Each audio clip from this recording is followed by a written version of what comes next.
And we're talking the Women's African Cup of Nations. Ghana is a country hosting it, of course.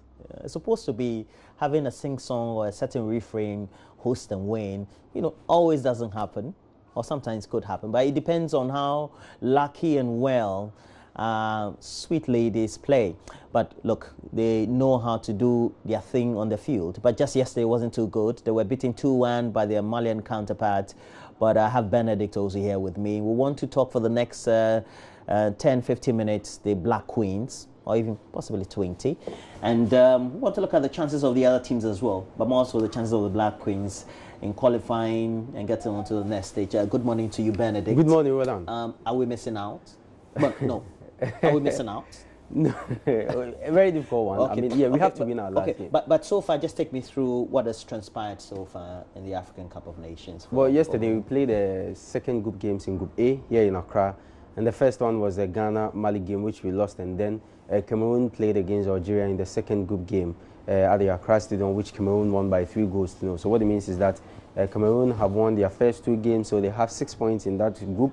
Ghana won our first game against Algeria by 1-0. Yesterday we lost to Mali. Mali also lost their first game to Cameroon, so they also have 3 points. So it's Cameroon with 6 points, Ghana with 3 points, Mali with 3 points, and then Algeria with no point by virtue of losing their opening 2 games. So it's set up for a very nice group. What it means is that Cameroon, they have the upper hand. Obviously, they will make qualification to the next stage of the competition. That's the semi-finals. And then Ghana, between Ghana and Mali, will take the other spot. And if we want to take the other spot, we have no other option than to beat Cameroon. And hopefully pray that Mali will draw Algeria, or Algeria will beat Mali. Okay, but let's just apprise you of the latest highlights of that game and the other game as well. And then when we come back, we'll look forward to how the permutations would have to go, and perhaps look in detail into our team, how well we're playing, or what could be some of the things that could account for just a win and now a loss. The host nation coming up against a very strong and pretty side, Mali. The female Eagles up against the Black Queens of Ghana. And there we go with the first attempt. Maybe the Malians threaten this game. Sending the curler. Watch it, push the ball in. And it's being pushed away here. I think it's some beautiful passes together, Ghana.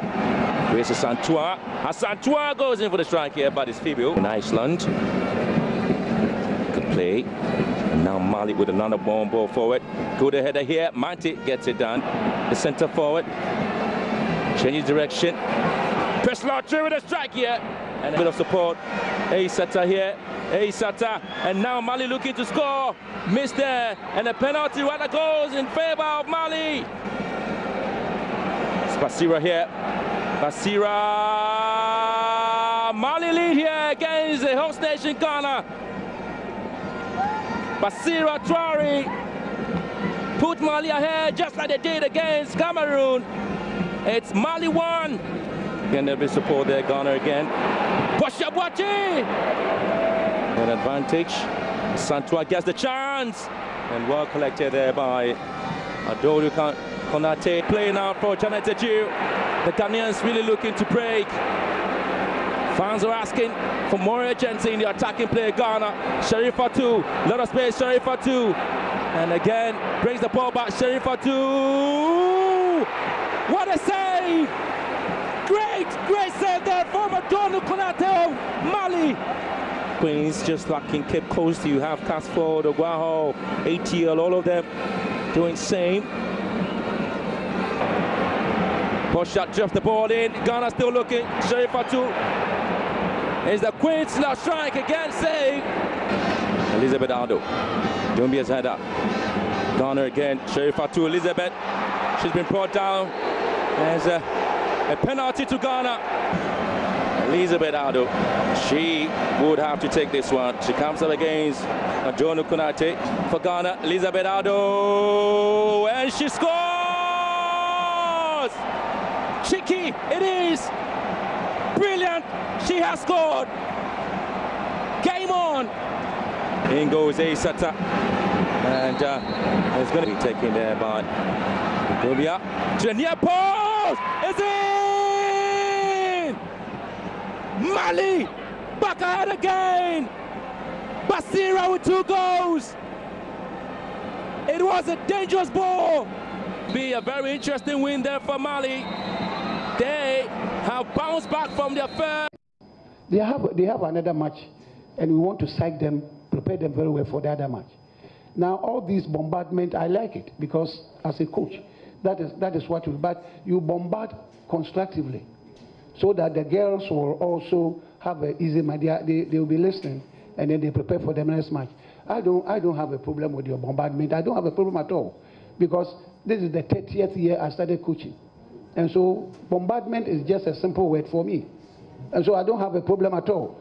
I am imparting knowledge, and it is up to the ladies, the players, to also learn whatever. But I know they are ladies. If you don't believe it, I say they are ladies still, and we have to polish them.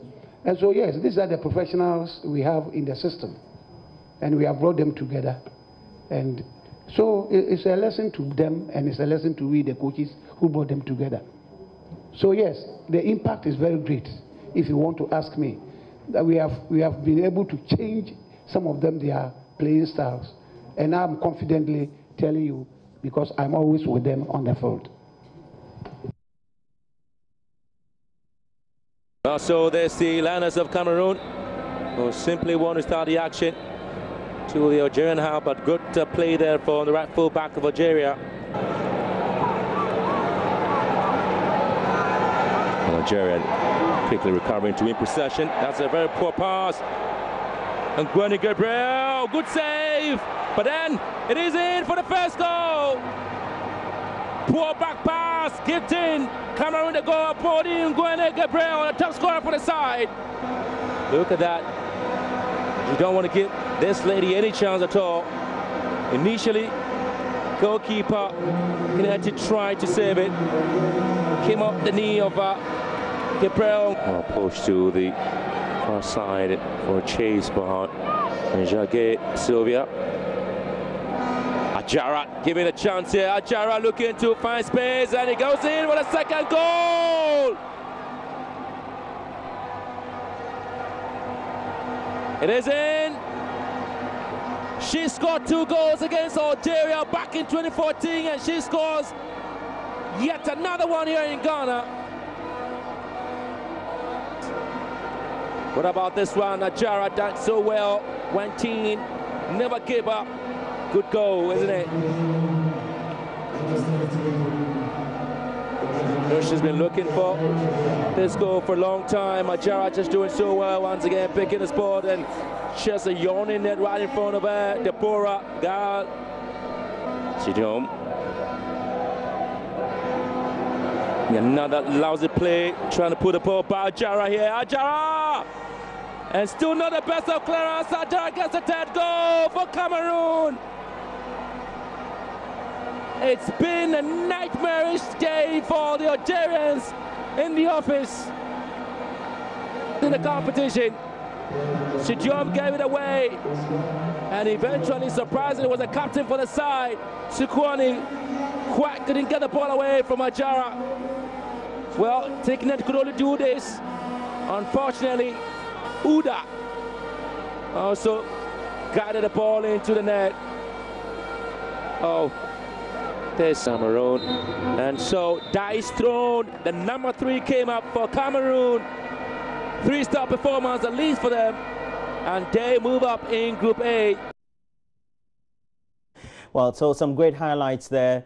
But look, you have to say that the Cameroonians are very good. Of course. But the Ghanaians need to get it right the next round. Yes, we have to. I mean, if we want to make the next stage of the competition, we have no other business than to beat Cameroon. And you saw how well they dazzled against Algeria. The Algerians played very well. And I watched their first game against Mali. They were resolute and played some wonderful football. And it makes you think that it would definitely be difficult to crack down this Cameroonian team. But, I mean, yeah, it's a tournament and anything is possible. And that if we get things right on the day, I'm sure we can beat them and make the next stage. And I have on the line Coach De Graft. Coach De Graft Johnson is a British-trained Ghanaian football coach. Good morning to you, Coach De Graft.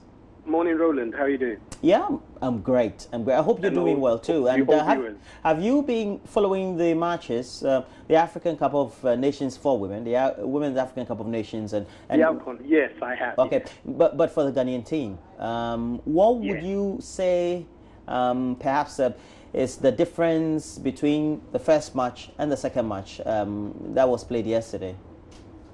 There wasn't much of a difference, really. The main difference in our performance-wise, I could see gaps in our performance in the first game. We wanted to do everything from outside the box. We found out yesterday that if you can actually get the ball inside the box and play the game inside the box, you will get more results, which they did yesterday. But I could see that goal scoring was a problem for them from the first game. Now, yesterday, I must admit, I'm not somebody who has a go at officials, but that referee, for me, was very poor and biased. Okay, so so the referee was poor and biased. I felt so. Okay. Yes. But tactically, do you think that if you look at the type of play, we want to do a certain build-up just from outside our box, and then try to do those outfield passes and get the ball through the flanks? Is that the best way we could have perhaps played against a Malian team that had the stature and the physique, so to speak? You know, the honest truth is, our girls actually ran the game. You're right.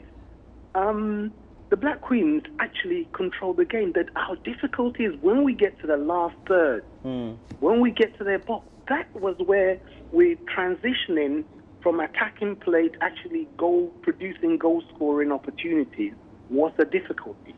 Quality goal-scoring opportunities, the production was a difficulty for us. And that for us our main problem. And our goalkeeper yesterday, I'm sorry, from the Graph Book of Coaching, yesterday, if I was coached by Sheikh, I would have taken her off at half-time. Well, you also needed to give confidence to your regular goalkeeper, shouldn't you? I think that's is one that is always adhered to by normal coaches. Football is a battle, all right? It's not a nice, oh, let's go and have fun. You're playing at the top, Roland, all right? Sure, this is the world stage. It's Africa. They call it AFCON. But this is the world stage. Any player who does not have that confidence and ability to perform at the top, all right, of their game at any time, has to be sacrificed. What happened to Karius of Liverpool after his Champions League debacle? See, he's gone. Well, yes. I get your point. Just be on the phone for me, because we also have Benedict also in the studio. Hi, Benedict. Hi, Coach. But would you agree with him, some of the assessments that he's making, especially with some of the calls by the referee were outrageous, we're told. I even watched some of the highlights and I thought the referee could have done better. And then also his point about the goalkeeper.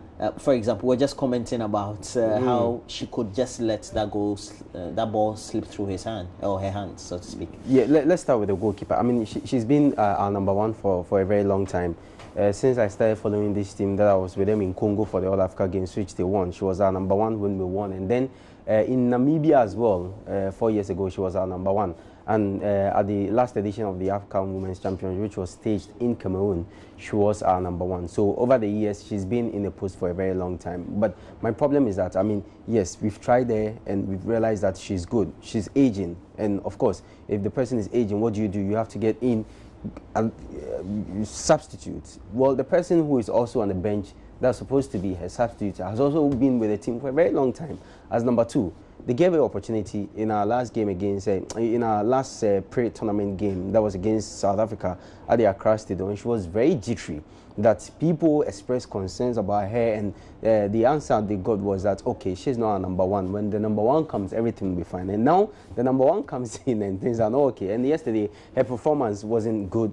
It wasn't good. We just have to be blunt and say it as it is. She wasn't as good as the goalkeeper, Patricia Mante. We are used to seeing her in the Black Queens. The second goal, for instance, was one that an experienced goalkeeper of her caliber shouldn't have committed. I mean, when a free kick is played and you're a goalkeeper, if you cannot catch, you punch the ball away. But I don't know what she wanted to do when she flapped the ball, and then Basiru Konate got the chance and scored the second goal, which I thought that it was so amateurish on her part. Talking about the referee's performance as well, some of her calls were not legitimate, but I think on a whole, I'll give the referee 7 over 10. Why would I say that? We had chances that we should have utilized, and our girls and our coach always was on a referee. I'm not a coach. I've never been a coach before, but I think that if you are playing a game and some things are not going well, what you have to do is concentrate on what you are doing. You understand? Yeah. Okay. No, I get your point.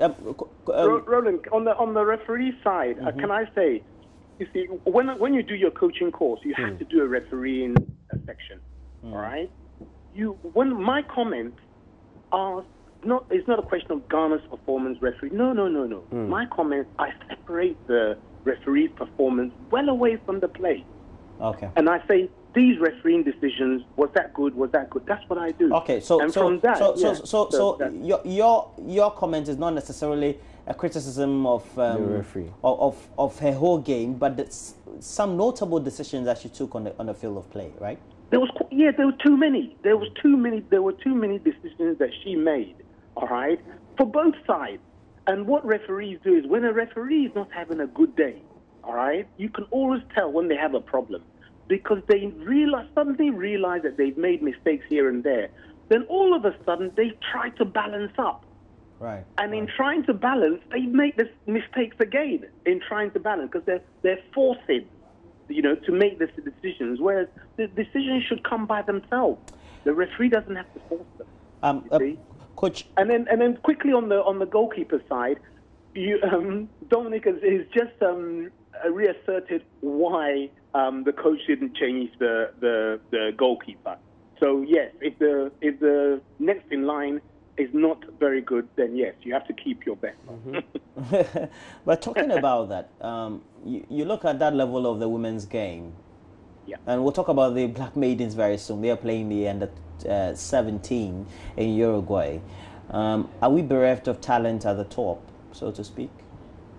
We have a lot of talent, but I'm not trying to knock anybody, but even when I watch the Black Queens, at that level, we still look like most of the girls out there, they're playing on pure natural talent.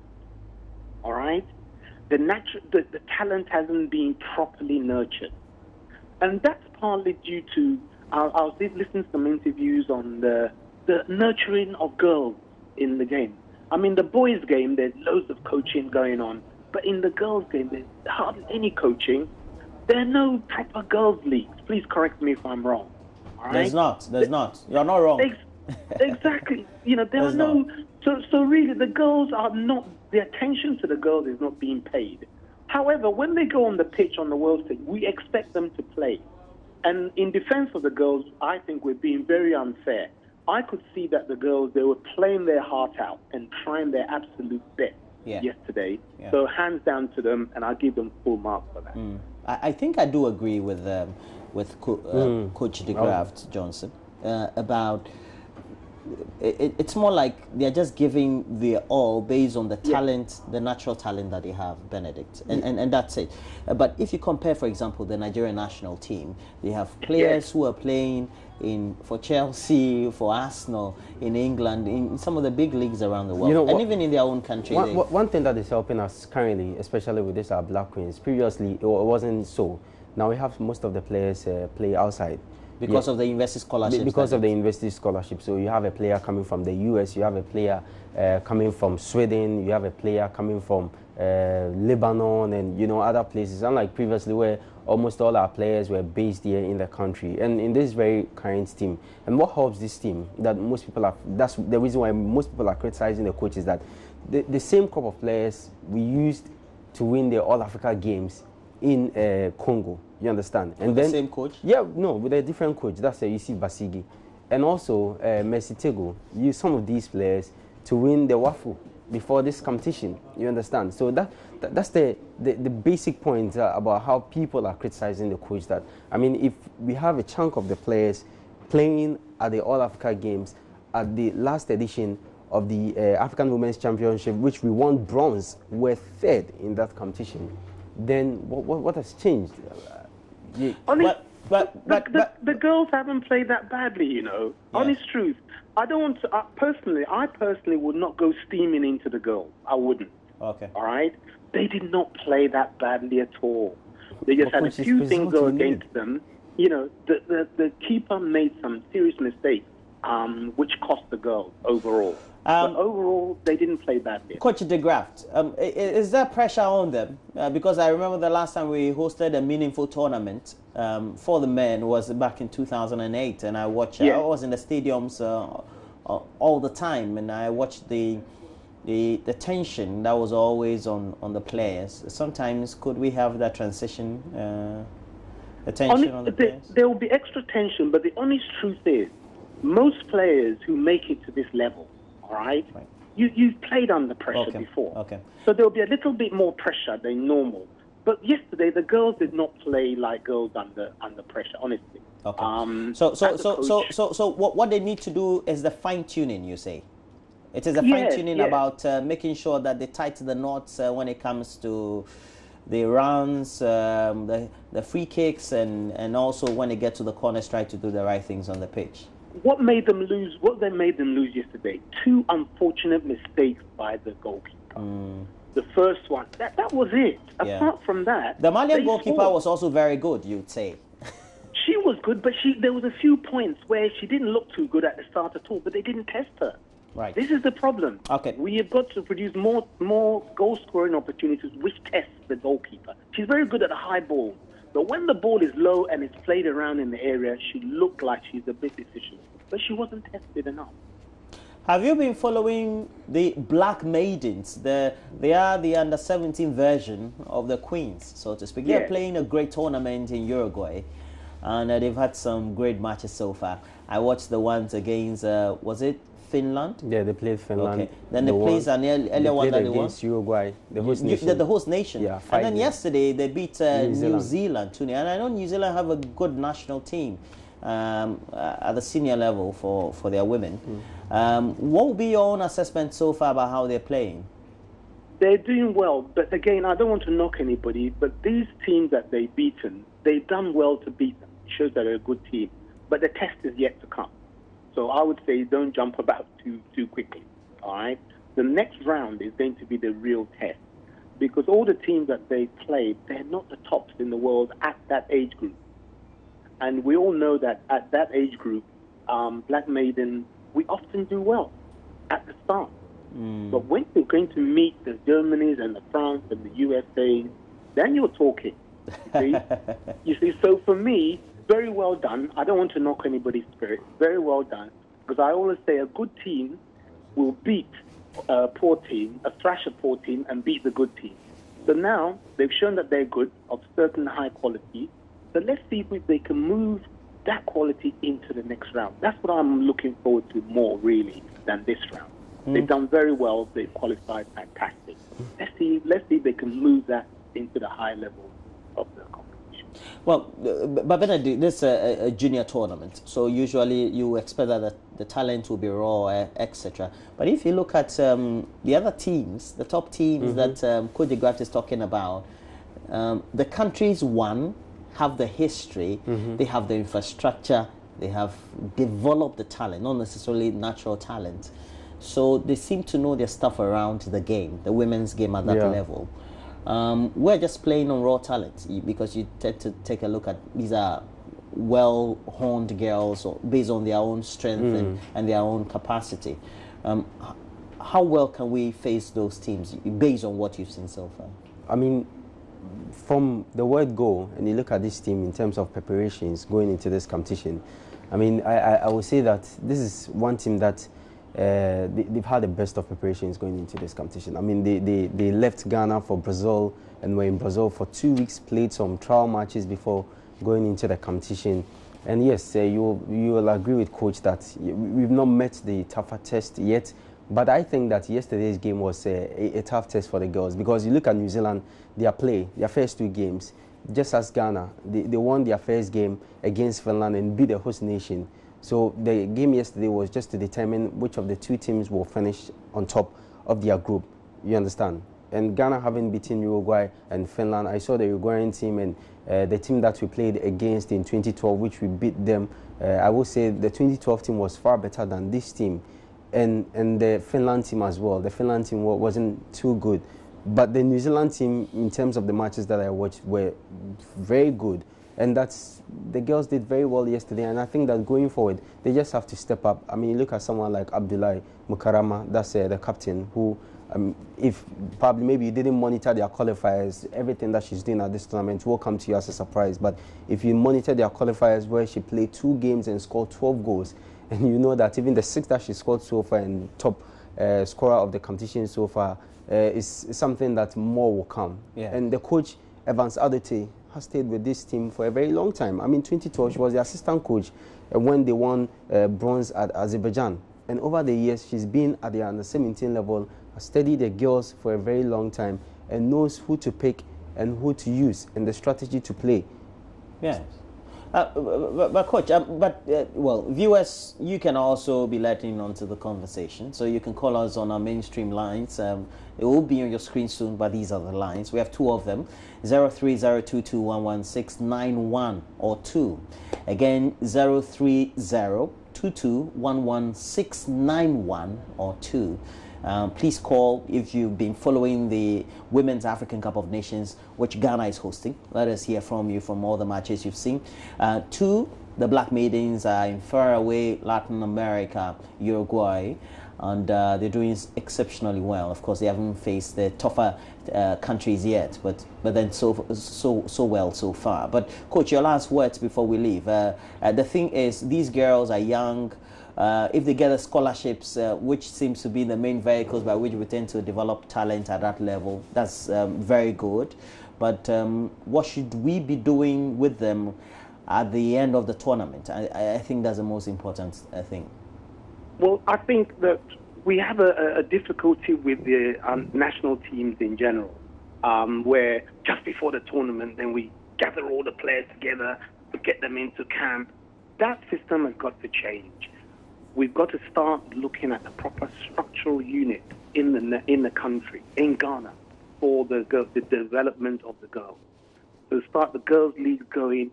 You'll find that once you get those going, it makes it easy for the coaches to pick the best players in the nation. And yes, it's great that they're getting avenues in scholarships in the States and other countries to play. That's fantastic as well. And that will give the young girls who are looking at football as a possible career, that will give them some impetus to work hard and get there. But overall, I like to give the girls confidence. And I say, power to their elbow. They're trying their best, and they're doing very well, and I hope they continue to do well as well. The Black Queens, I'm hoping that, well, I think we might need a favor from Cameroon, basically, because the Cameroonians are playing some super football. They're exceptionally good at what they do, and they seem to have the right physique too. Yes. And you mentioned the Nigerians. You look at the Nigerian players, and even though they lost against South Africa, no, they are good. They rather miss chances. Exactly. They're very good. I think they're the best team in the tournament based on the way they play, but they again don't get their stuff They right. receive the ball, you can tell this is a footballer. So you're saying that we shouldn't write them off, is that not it? Oh, no, never write them off. Okay. Never write them off. Okay, Coach. Writing them off, I think, is not a good idea. Let's encourage them to go out there, firing on all cylinders, and push for the best result they can. Thank you. It's been a brilliant submission and great conversation with you. Coach De Graaf Johnson helping us do some great discussions on the women's game. We've had the Under-17 World Cup ongoing in Uruguay. We talk about the Black Maidens and their performance there. 3 wins out of 3 so far. Brilliant stuff. And we had the first win with the senior national team for the women in a tournament we're hosting in our country there. The Women's African Cup of Nations. Great excitement. Great teams. Cameroon, Nigeria, all of them there. And that's why we're inviting you into the conversation. We have Matthew Denyi, who is calling us from Hafasini. Good morning to you, Matthew. Good morning, Roland. How are you? Yeah, I'm great, Matthew. What will be your comments having followed the matches so far for the women's game on both sides? Right. Roland, I think I've watched the 2 matches for both the U17 and the Queens as well. And one thing is very common to both sets of teams. And I'm surprised Benedict hasn't mentioned it. And that is our lackadaisical nature when you get to the final third. Like the Queens, you look at the U17 team, they do all the good job, the passes at the back. But when you get to position half, we are as bad as the word itself. Yeah. In English, we'll say that we are lost at sea. I mean, forget the fact that the captain has scored 6 goals. He could have scored 12 in the 2 matches. Yeah. He could have scored 12. She could have easily scored 12. For me, I think she lacks a bit of self-confidence. She needs a bit of talking to. I understand it is U17 tournament, they are young girls and all that. But then you almost hitting the professional level. Yeah. So you have to play as such. For the Queens, I mean, the least said about them, they're very better. Oh, you seem to have given up on them already. Wrap up for me, Matthew. No, see, they lack technical direction. From the technical point of view, they absolutely lack everything in terms of the technical. Matthew, are you a coach? No, but I studied the game. So you look at the Malians, you could clearly see they were playing to a plan. We were just playing by our effort. We lack that technical know-how, and it is terrible for us. Our chances are over. I mean, we are out of the tournament because we cannot beat Cameroon. Matthew, seriously, Matthew, thank you very much. Do you speak in Zima?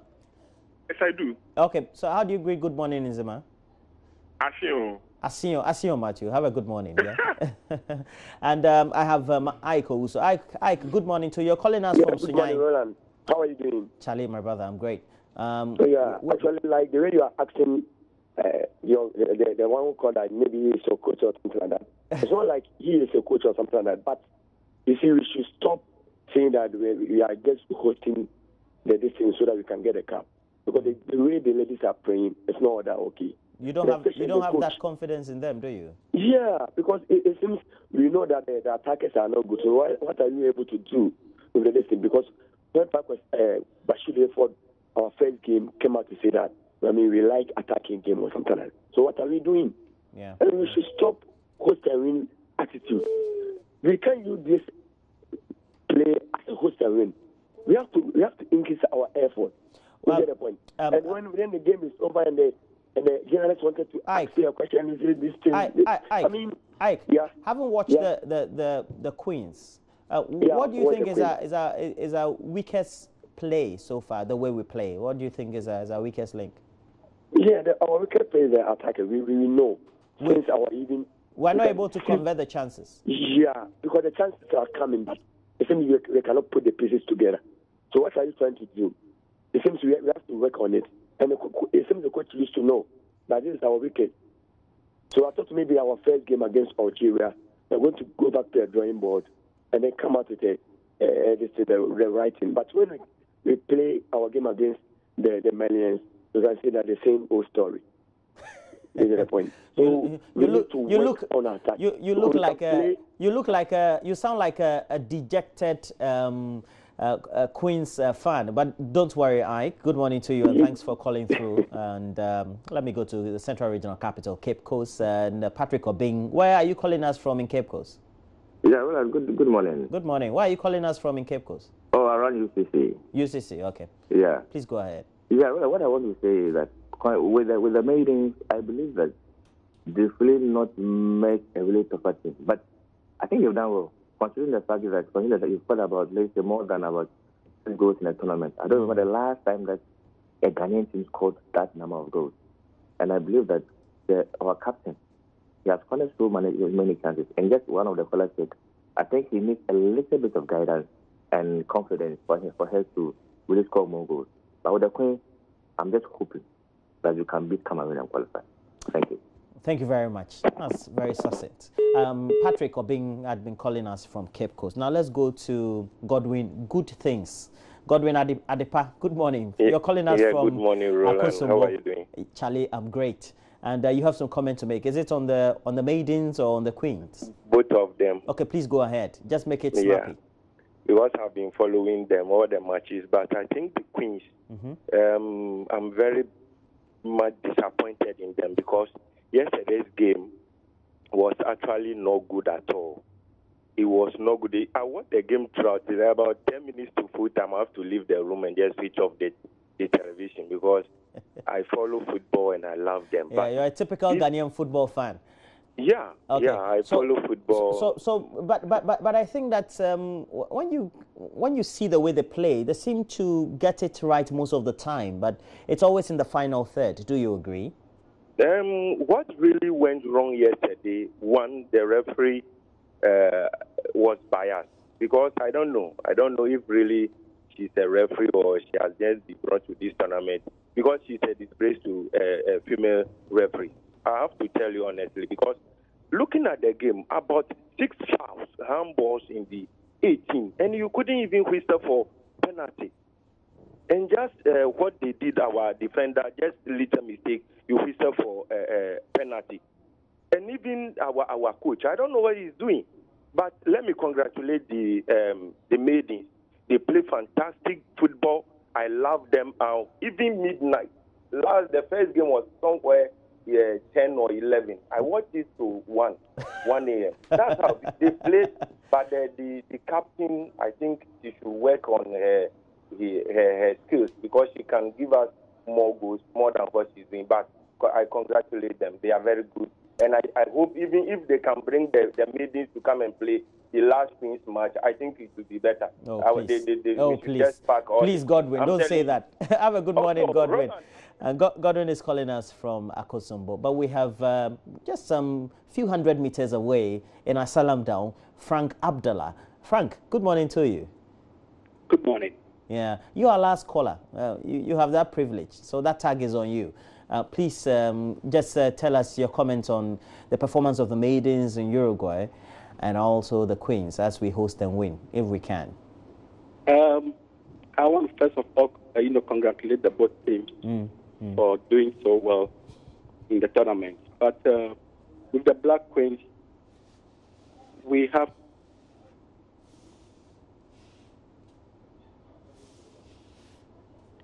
Frank. Yes. Please go ahead. Okay. Yeah, I want to congratulate the both teams for doing so well in the tournament. But we have a little problem with our preparation. The Black Queens are doing so well. We have to encourage them so that we beat Cameroon and then move to the next stage. But next time when we are, taking teams to, stage tournament, we should do adequate preparation so that Ghanaians will not be sitting on thorns when we are playing, so that we feel comfortable when the team is playing. We have better teams in Ghana. We have talents in Ghana that we can put together. Let's give these teams adequate preparation so that when Ghana is playing any team, the whole nation will be sitting comfortably. Yesterday, we were all sitting on thorns. I mean, it's not good for a nation. We are football lovers. Let's do better. I wish the both teams, good luck. I pray that we win the cups. Well, thank you very much. And that was a quite important point because, I'm told that's Frank Abdallah. You said that we took the maidens to Brazil for 2 weeks. Yeah, that's what we did. And the Queens, we took them to... Yeah, the Queens went to Kenya. They played a friendly in Kenya, also in Zambia before they came here and played South Africa. Yeah. So the preparations, earlier we called that, normally going for these competitions, we saw what happened to the Black Princesses, the under-20 team, when they went to France. I mean, they did not get the privilege of training outside before their tournament. They were based at the Ghana Soccer Center of Excellence in Pram Pram. So from Pram Pram straight to France, and then we also what happened. Things didn't go well. So we called that, at least let's take these girls out for some pre-tournament campaign. Yeah, so at least they had some exposure. Yeah, of course. That's what I'm saying. All right. So let's hope that they can do well. But let's go on to Facebook. We have posted a question there, whether the Black Maidens could go on and win the ultimate. Well, the connoisseurs of the game will tell you it's too early yet, but let's look at some of the comments. This one is from Samoa Mustafa. Yes, they can, because they are so fantastic. Titi Kamara says, Mukarama, nothing is proud of you. That's the captain. Nothing. Okay, she comes from the northern region. Yes. All right. Kingsford Nkrumah Evans, and present to who? Kingsford Nkrumah. Well, if they win the cup, and present to who? The president, of course. Nana Addo Dankwa Akufo-Addo. Don't worry. Titi Kamara, victory coming from seriousness. Okay, so we have Frank Ponti says, yes, it's coming home. Paris, England. Okay, so those are some of the many comments we have on our page. But talking about our page, you can go visit the Joy News on TV as a page on Facebook.